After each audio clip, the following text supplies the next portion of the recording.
The legacy of Isaac, a story of faith, sacrifice, and destiny, the mystery of ancient prophecies. Imagine standing beneath a vast desert sky, where the stars shine like scattered diamonds against the velvet night. The air is thick with history, carrying whispers of ancient prophecies and untold secrets. In this world, where miracles and sacrifices shape destinies, one man's story stands out. A story that has been told for thousands of years, yet still raises questions that shake the foundations of faith and fate. This is the story of Isaac. But why should we care about a man who lived over 4,000 years ago? How does his life, filled with divine promises, betrayal, and a moment of unimaginable sacrifice, still hold meaning in today's world? The answer lies in the power of his legacy. Isaac is more than just a biblical figure. He is the center of a tale that has shaped the beliefs of billions. His birth was foretold by divine messengers. His life was marked by one of the most shocking tests of faith in human history. His children would go on to define nations, and his name would be remembered long after mighty empires crumbled into dust. But before we get to the miracles and trials, we must step back into his world. A world ruled by faith, ancient traditions, and the ever-present tension between destiny and human choice. Isaac was born into a time when people looked to the heavens for answers. Unlike today's modern world, where science explains the mysteries of nature, the ancient world was one of omens, divine intervention, and sacred rituals. The gods were seen as powerful beings who shaped human lives, rewarding the faithful and punishing the defiant. The land itself was unforgiving. Vast deserts, scorching heat, and the constant struggle for survival made faith not just a choice but a necessity. People clung to their beliefs because without divine favor, they had nothing. A failed harvest, a drought, or a lost battle could mean the end of an entire tribe. It was in this world that Abraham, Isaac's father, walked with a bold and radical faith. He rejected the many gods of his time and followed one unseen, all-powerful God, a God who promised him the impossible. But that promise came with challenges that no man should ever have to face. The promise that defined a nation, Abraham was promised something extraordinary, that his descendants would be as numerous as the stars in the sky, that through his bloodline, the world would be forever changed. But there was a problem, a huge problem. Abraham was old. His wife, Sarah, was even older. The idea of them having a child was, frankly, laughable. How could a 90-year-old woman possibly give birth? And yet, against all odds, against every natural law, a son was born. His name was Isaac. His birth was more than a miracle. It was a statement, a message that faith could defy logic, that promises made by heaven could break the rules of nature. But Isaac's journey wasn't just about his birth. His life would be a test of love, faith, and human endurance. He would grow up in the shadow of a brother who wasn't meant to inherit his father's legacy. He would face family rivalries, betrayals, and ultimately, he would be placed on an altar with a knife raised above him in one of the most terrifying moments of faith in history. His story is not just about one man. It is about trust in something greater than ourselves. Why does Isaac's story still matter? We live in a world where faith is constantly questioned, where miracles seem like stories from a distant past. But Isaac's story forces us to ask big questions. Can we trust in something we cannot see? What would we sacrifice for our beliefs? Are our lives shaped by destiny, or do we have the power to choose our own path? Isaac's life is more than an ancient tale. It is a mirror that reflects our own struggles with faith, trust, and the unknown. And so, we go back to the beginning, to an old man and his wife, waiting for a promise that seemed impossible, to the day when three mysterious strangers arrived with news that would change history forever.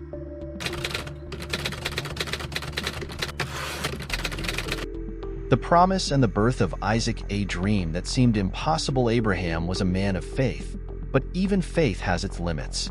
He had spent decades believing in a promise that seemed more and more impossible with each passing year. He and his wife, Sarah, had no children, and at their age, that wasn't just unfortunate. It was a reality they had long since accepted. Abraham was nearly 100 years old, Sarah was 90. The idea of them having a child was absurd, even laughable. And yet, This was the foundation of everything Abraham believed. Years earlier, he had left behind his homeland, his family, everything he had ever known, all because of a voice that spoke not from the earth, but from the heavens. This voice had made him a promise. I will make you into a great nation. Your descendants will be as countless as the stars in the sky. But how could that be when he had no heir? Sarah had tried to solve the problem herself. In desperation, she had given Abraham her maidservant, Hagar, so that at least through her, a child could be born. And so Ishmael was conceived. But was he truly the son of the promise? Sarah didn't think so. Deep down, she still clung to the hope that one day, somehow, she would bear a son of her own. But as the years passed, hope became harder to hold on to. Then, on an ordinary afternoon, everything changed. 3 strangers and a shocking prophecy. It was the heat of the day. Abraham sat at the entrance of his tent, wiping the sweat from his brow, when he saw them, 3 men standing in the distance. There was something different about them, something unnatural. In this world, hospitality was sacred, so Abraham rushed to greet them. He bowed low, as was the custom, and invited them to rest under the shade of the great oak trees. He ordered fresh bread to be baked, a choice calf to be prepared, milk and curds to be brought forth. This was no ordinary meal. This was a feast fit for honored guests. But these were no ordinary guests. As they ate, one of them turned to Abraham and asked, "Where is your wife, Sarah?" Abraham froze. How did they know her name? Then the stranger spoke words that made time itself seem to stand still. "I will return this time next year, and Sarah will have a son." Inside the tent, Sarah overheard, and she laughed. It wasn't a laugh of joy. It was a laugh of disbelief, of cynicism, of decades of waiting turning into bitter reality. She whispered to herself, "After I am old, and my husband is old, shall I now have pleasure?" But then, from outside the tent, the stranger spoke again. Why did Sarah laugh? Sarah's heart pounded. She stepped forward, shaking her head. "I didn't laugh." The stranger's eyes locked onto hers. "Yes, you did."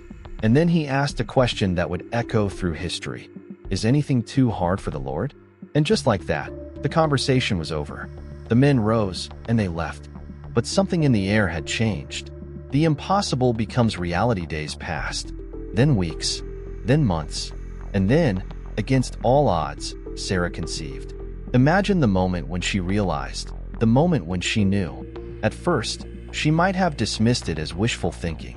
But as the days turned into weeks, as her body changed, as the impossible became undeniable, reality struck her like a thunderbolt. Could it be? Yes. The child was real. The prophecy was real. The promise was real. And one day, after 90 years of waiting, after decades of doubt and longing, Sarah held her newborn son in her arms. And now, she laughed again. But this time, it wasn't the bitter laugh of disbelief. It was the full, rich, joyful laugh of a woman who had witnessed a miracle with her own eyes. "God has brought me laughter," she said, "and all who hear about this will laugh with me." They named the boy Isaac, a name that means he will laugh. Because in the end, it wasn't Sarah who had the last laugh. It was God. Isaac was more than just the long-awaited son of Abraham and Sarah. He was the child of the covenant. He was the living proof that faith, even in the darkest of times, is never in vain. Through him, the great nation that God had promised to Abraham would be born. Through him, the future of a people was secured. Through him, the course of human history would be changed forever. But Isaac's story was far from over. There was another child in this family, one who had been born first, one who was never meant to inherit the promise. And soon, tensions would rise. The rivalry that shaped a nation. Isaac was a miracle, the long-awaited son, the child of destiny. But he was not Abraham's firstborn. Before Isaac, there was Ishmael. For 14 years, Ishmael had been the only son of Abraham. He had grown up believing he was the heir, the one who would carry forward his father's legacy. His mother, Hagar, an Egyptian servant, had been given to Abraham by Sarah in a desperate attempt to fulfill God's promise in their own way. And now, everything had changed. Isaac's birth rewrote the story of their family. Suddenly, Ishmael wasn't the chosen one. Suddenly, he was the outsider. And that didn't sit well with Sarah. Tension in the household at first, there was a fragile peace. Ishmael was older, stronger, and Isaac was just a child. But as Isaac grew, Sarah's fears began to rise. Then came the breaking point. One day, during a great feast celebrating Isaac's weaning, Sarah saw something that made her blood run cold. Ishmael mocking Isaac. The details of what happened are left untold, but Sarah's reaction was immediate and fierce. She turned to Abraham and demanded, "Get rid of that slave woman and her son. He will never share in the inheritance with my son, Isaac." This wasn't just about a sibling rivalry. This was about the future. If Ishmael remained, he could challenge Isaac's position. He could claim the inheritance. He could divide the family in a way that could never be repaired. For Abraham, the decision was agonizing. Ishmael was his son. He had held him as a baby, watched him grow, taught him the ways of survival. How could he just send him away? But then, God spoke. "Do not be distressed about the boy and your maidservant. Listen to whatever Sarah tells you, because it is through Isaac that your offspring will be reckoned. But I will also make the son of the maidservant into a nation, because he is your offspring." It was a painful confirmation. Ishmael was not the child of the covenant. Abraham knew what he had to do. The exile of Hagar and Ishmael. The next morning, Abraham gathered supplies, a skin of water and some food, and gave them to Hagar. Then, with a heavy heart, he sent her and Ishmael away. Imagine the moment. Hagar, holding her son's hand, walking into the vast and merciless desert of Beersheba. No protection, no certainty, just the burning sun and the endless horizon. As the hours passed, the water ran out. The heat became unbearable. Ishmael, once strong and full of life, grew weak, his steps faltering. Hagar couldn't bear to watch him die. She placed him under the shade of a bush, walked away, and collapsed to the ground. She wept. And then, in that moment of despair, a voice called from heaven, "Do not be afraid. God has heard the boy crying. Lift him up and take him by the hand, for I will make him into a great nation." And then, a miracle. Hagar's eyes were opened, and she saw a well of water. She rushed to it, filled the skin, and gave her son a drink. Ishmael lived, and from that moment forward, he would forge his own path. 2 brothers, 2 nations. Ishmael grew into a warrior, a father of 12 princes, the ancestor of great nations. He settled in the wilderness, far from his father's house, forever marked by the pain of exile. Isaac remained the child of promise, the heir through whom Abraham's covenant would be fulfilled. The 2 brothers would never reconcile. Their rivalry would echo for generations, shaping the destinies of entire civilizations. But Isaac's journey was far from over. The greatest test of faith was still to come.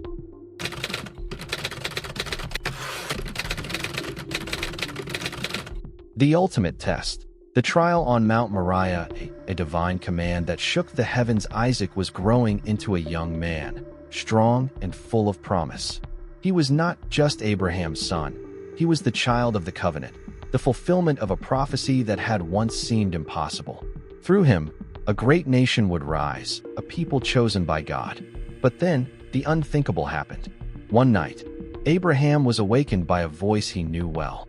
A voice that had led him across deserts, made him leave behind everything familiar, and given him the son he had waited a lifetime for. "Abraham." He sat up, his heart pounding. "Here I am," he answered. Then came the words that shattered his soul.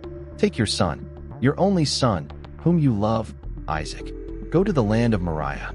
Sacrifice him there as a burnt offering on a mountain I will show you." Time seemed to freeze. The world around him fell silent. How could this be? This was Isaac, the miracle child, the future of everything God had promised. And now, the same God was asking for his life? But Abraham did not question. Perhaps he thought of Noah, who had built an ark before a single drop of rain had fallen. Perhaps he thought of Sarah's laughter, of how faith had already turned the impossible into reality. Or perhaps he thought of nothing at all, because to think would be to break. And so, before the sun had even risen, Abraham obeyed. A journey of silent suffering. The next morning, Abraham rose early. He saddled his donkey, gathered wood for the fire, and took 2 servants with him. Then he called for Isaac.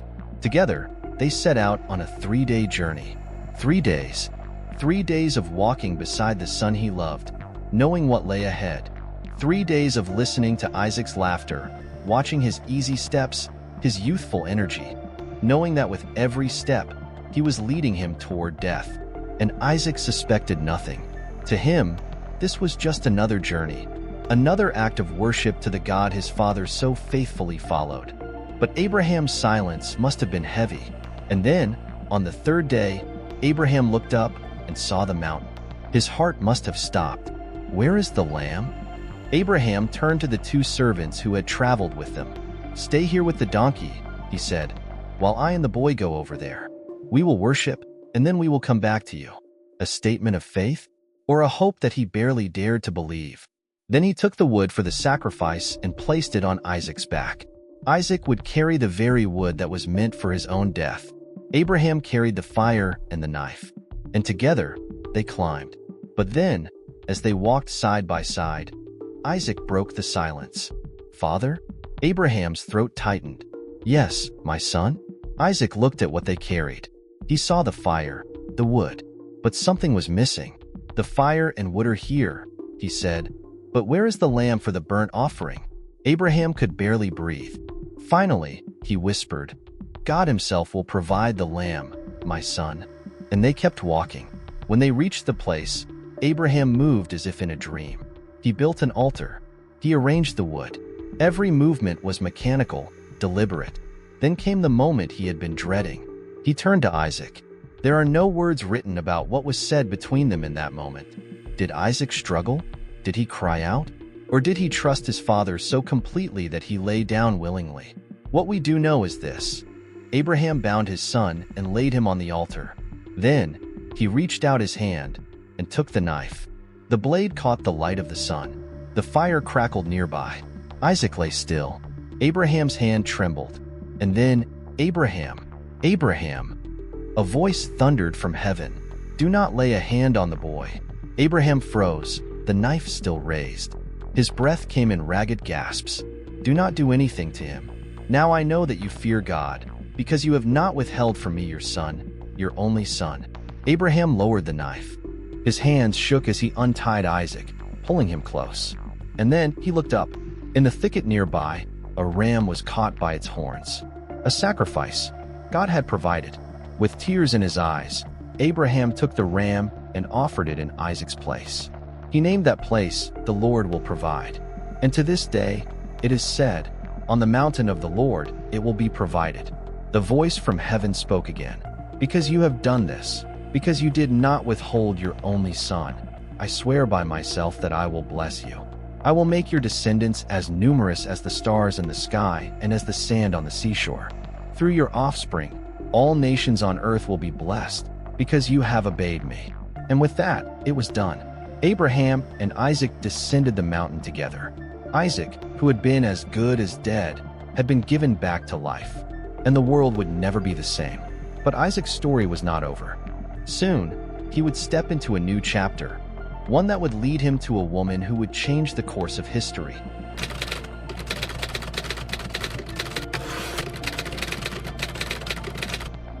The love story at the well. How Isaac met Rebekah. A new chapter begins. Isaac had faced death and returned. He had walked up the mountain, carrying the wood meant for his sacrifice, and had felt the cold edge of the blade above him. But in the last moment, God had intervened. Now, as he stood at the foot of Mount Moriah, his life stretched before him. He was no longer just the child of the covenant. He was the future of a great nation. And yet, something was missing. Abraham, now an old man, saw this too. He had spent his life walking in faith, following God's promises through deserts and hardships. He had watched his son grow, survive, and become a man. But Isaac needed something more. He needed a wife. And not just any wife. She had to be the right one, the woman who would stand beside him, bear his children, and continue the divine legacy that had been set into motion long before Isaac took his first breath. But how do you find a woman destined by God? The mission. A bride for Isaac. Abraham called for his most trusted servant, a man who had been with him for years, a man who understood the weight of what was being asked.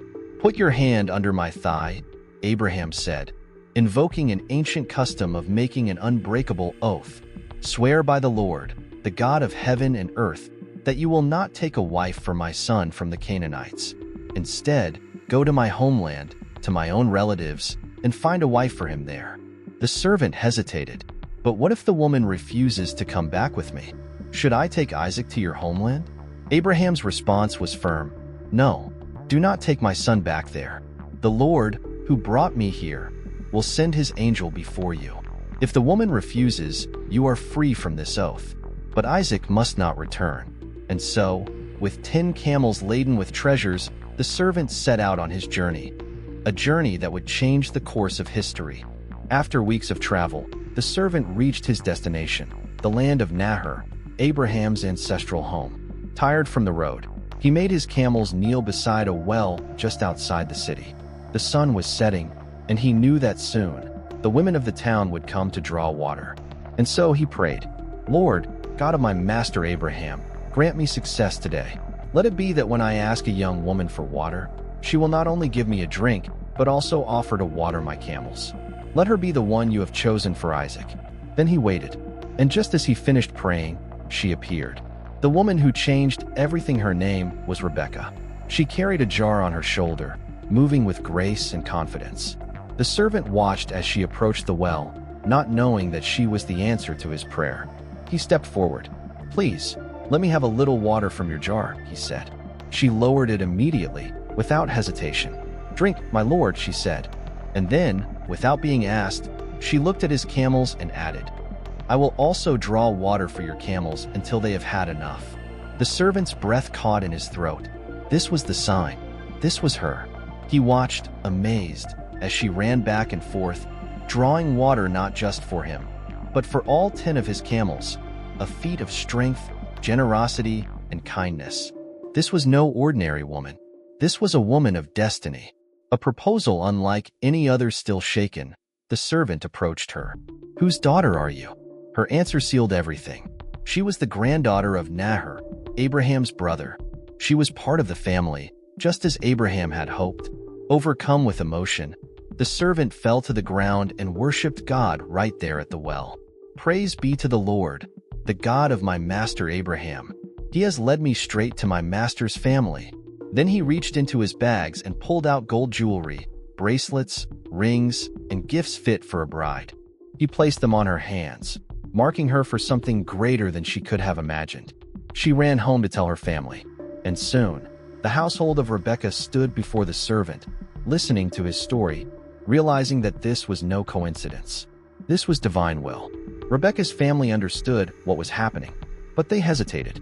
"Let her stay for 10 days before she leaves," they suggested.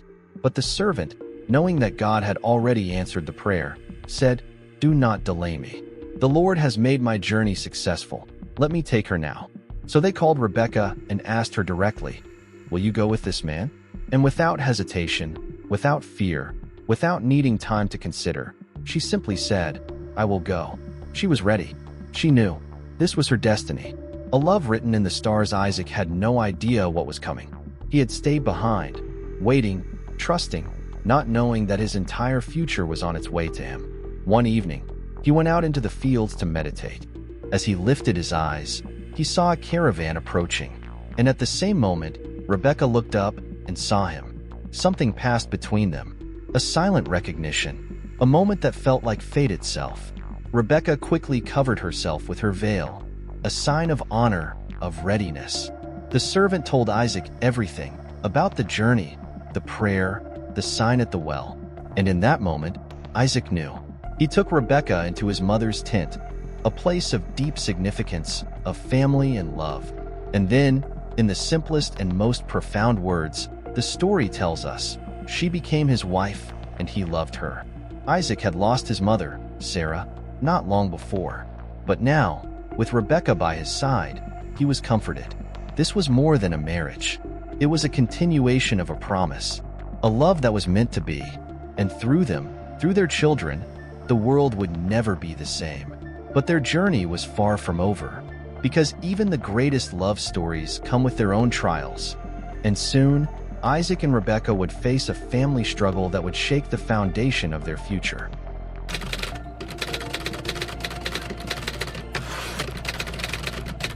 The battle for the birthright. Jacob and Esau, two brothers, two destinies. Isaac and Rebekah had waited years to have children. Like his father Abraham, Isaac turned to God in prayer, and once again, the impossible happened. Rebekah conceived. But from the very beginning, something was wrong. The struggle had already begun. Inside her womb, the twins fought. It was more than just the usual movements of an unborn child. It felt like a war, a battle for dominance, a struggle that seemed to have no explanation. Rebekah, in distress, turned to God. "Why is this happening to me?" she asked. And the answer she received would define the course of history. Two nations are in your womb. Two peoples will be separated from within you.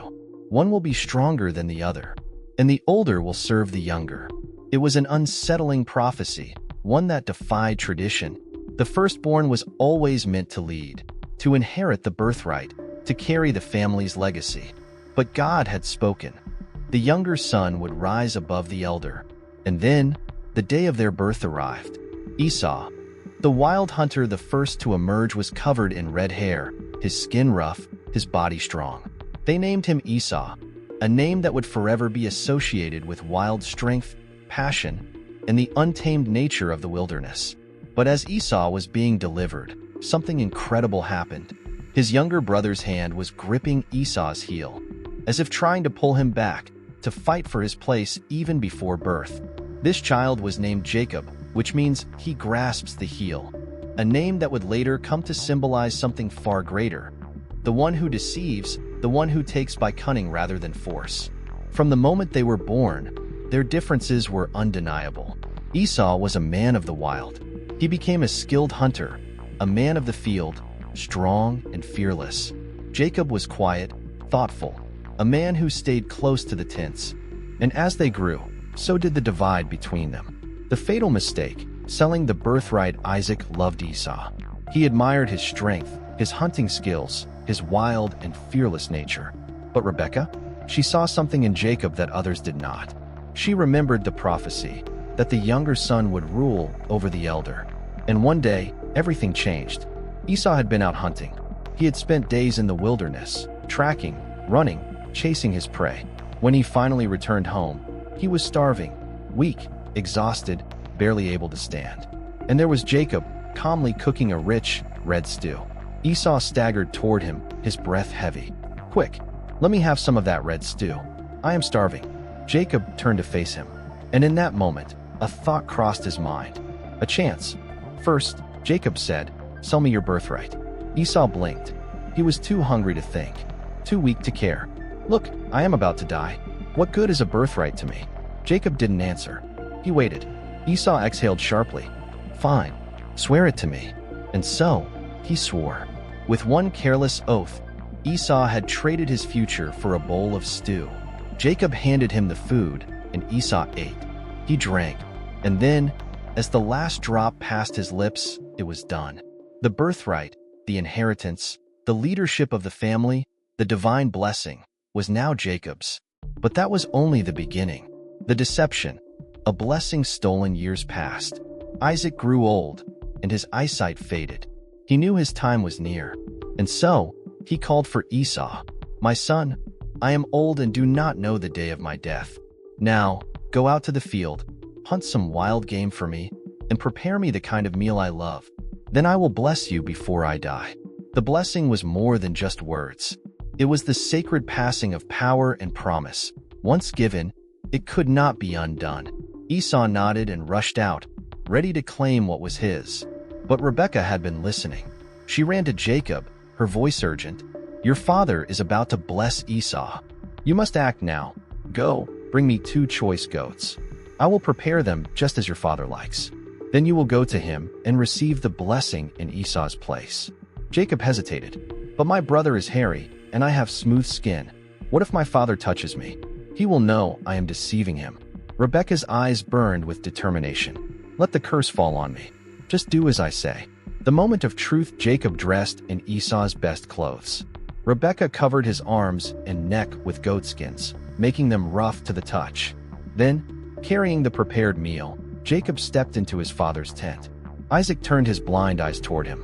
"My father," Jacob said, his voice steady. "Who are you, my son?" Jacob took a deep breath. I am Esau, your firstborn. Silence. Isaac frowned. Come closer, so I can touch you and know whether you really are my son Esau. Jacob stepped forward. Isaac's hands brushed against the goatskin on his arms. The voice is the voice of Jacob, but the hands are the hands of Esau. A long pause. Then Isaac reached out and blessed him. May God give you heaven's dew and earth's richness, an abundance of grain and new wine.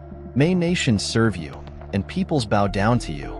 Be Lord over your brothers, and may those who curse you be cursed, and those who bless you be blessed. The moment the words left his lips, the deed was done.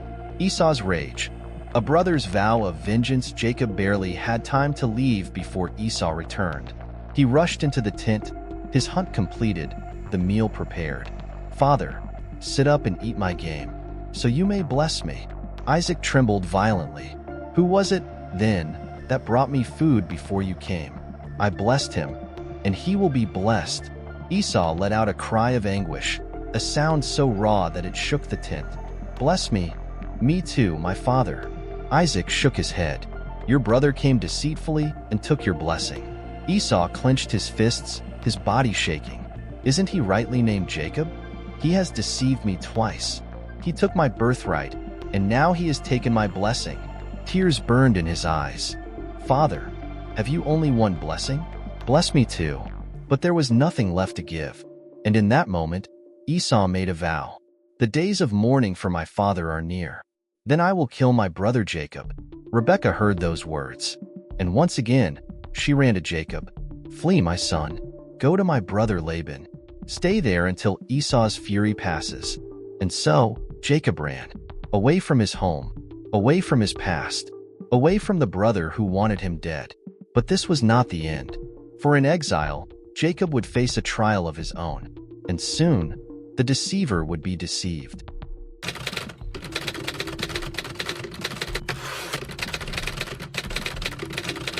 The legacy of Isaac.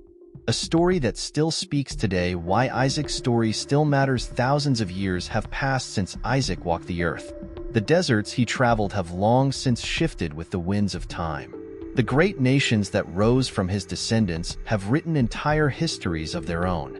And yet, his story, his journey of faith, sacrifice, love, and betrayal, still speaks to us today.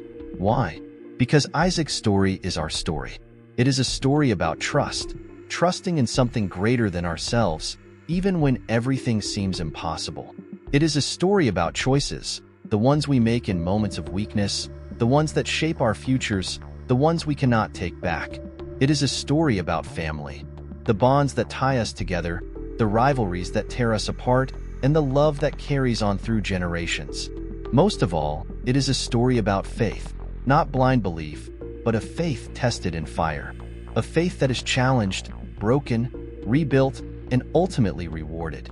Isaac's life may have been lived in an ancient world, but the struggles he faced are deeply human, the kind that transcend time. The echo of ancient events in today's world. Look around. Even now, the great nations of the world can trace their roots back to the rivalries of Isaac's family. The conflicts between Jacob and Esau, between their descendants, shaped the course of history in ways that still affect us today. The struggle for identity, for inheritance, for what is rightfully ours. This battle is not ancient history. It happens in our own families, our own communities, our own lives. How many times have we seen people, like Esau, trade something priceless for temporary relief? A birthright for a bowl of stew, a future for a moment of comfort. How often do we, like Jacob, seek shortcuts, using deception and ambition to take what we desire, only to face consequences we never expected? How often do we, like Isaac, find ourselves in the middle of conflicts beyond our control, forced to watch as the choices of others determine our fate? History repeats itself, not because we do not remember, but because human nature never changes. What would you have done? Now, I ask you, if you were Abraham, would you have had the faith to climb Mount Moriah, knowing you might have to give up what you loved most? If you were Isaac, would you have trusted your father even as the knife was raised above you? If you were Esau, would you have valued your birthright enough to hold on to it? Or would hunger have clouded your judgment? If you were Jacob, would you have waited for what was rightfully yours, or taken fate into your own hands? These are not just questions from an old book. These are the questions of life itself. A story without an ending. Isaac's story does not end with him. It continues through generations. Through Jacob, through his 12 sons, through the rise of great nations, through centuries of faith, struggle, and redemption. And maybe, just maybe, it continues through us. Because in the choices we make, in the faith we hold, and in the paths we walk, the story of Isaac is still being written. If you found this story fascinating, if you love exploring the depths of ancient history, faith, and the choices that shape destinies, then make sure to subscribe to our channel. There are so many more incredible stories waiting to be told. Stories of power, betrayal, miracles, and redemption. Hit the subscribe button and turn on notifications so you never miss our next epic journey into the past. And tell us in the comments, what would you have done in Isaac's place? Let's keep the conversation going. See you in the next story.